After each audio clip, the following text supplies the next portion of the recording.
All right, what's going on, fight fans? This is Coach D, the Wild Man, coming at you again. 864 Fighting Championships. You know what I do? On the road with Coach D. We're getting ready to go into fight week for the February card on February the 16th at the Marriott. So I am talking to one of the greats in the sport, has trained some of the best, trained fighters like Sarah McMahon, who's currently in the UFC, trains fighters like Justin Scoggins, also in the UFC. He's going to talk about what he's done for the next generation of fighters that's going to be fighting on this card.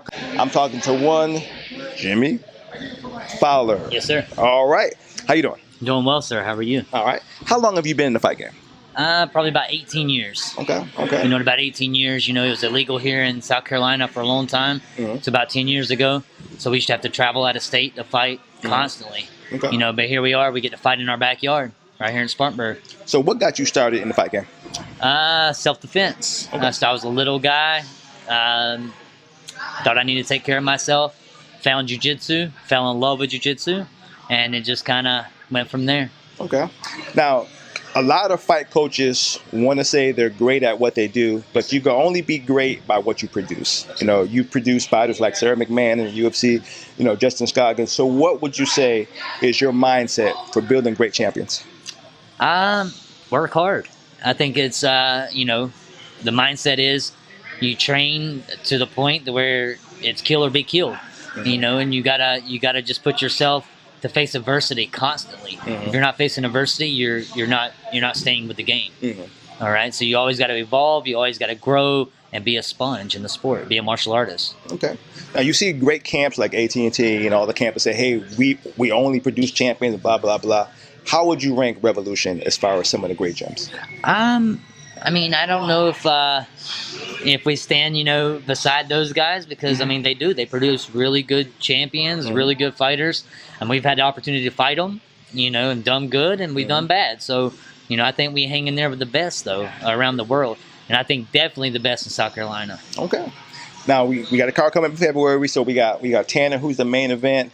You know, he's coming along great. I think he's 5-2 right now, so he's looking to put on a great fught.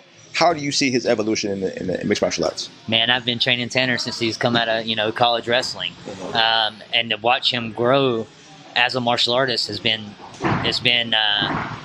really surreal because, you know, he came in only could wrestle, but now he's striking, now he's submitting, you know, purple belt in jiu-jitsu. So he's come a long way. And Tanner's the person that always faces adversity on the mat. So he always puts himself in bad positions.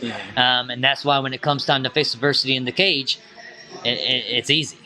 Okay. His interview says that he wants to be one of the legends in the sport, and that's one of his biggest goals.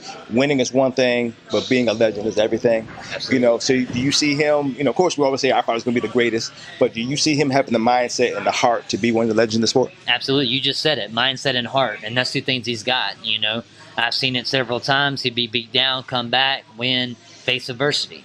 You know, and absolutely, I could see him fighting the top 10 guys in the world. Okay. We also have a couple other fighters. We have Anthony Canzano also fighting, and we have Kenny Porter, great up-and-comers. So how are you seeing their evolution in the sport? You see them being the next generation of MMA fighters? Exactly. I mean, if you look at it, really, they kind of came from the same background like Tanner. You know, they came from wrestling, but is really focused on their striking, their agility as far as, you know, moving and things like that, kicking, and their jiu-jitsu. So I see them evolving constantly because we're making them do their classes, do their jiu-jitsu classes, you know. Even the classes, you know, a lot of times you only want to do the classes that you're good at. Yeah. You got to do them all. You got to do the classes that you're bad at, you know, to catch it up with their wrestling. So, you know, they come in with their wrestling that was great. Everything else was, but now they've been really focusing on getting everything even platform with their wrestling. So okay.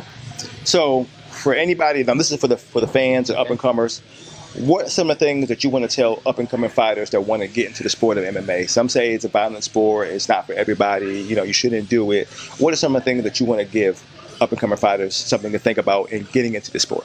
Well, I'd say I started when I was 17. It saved my life, absolutely, without a shadow of a doubt. Without it, there's no telling where I would be, you know. But at the same time, it's not for everyone. It's definitely a hard road, you know. But if you stay dedicated and constantly try to grow as a martial artist, you'll do well in the game. All right.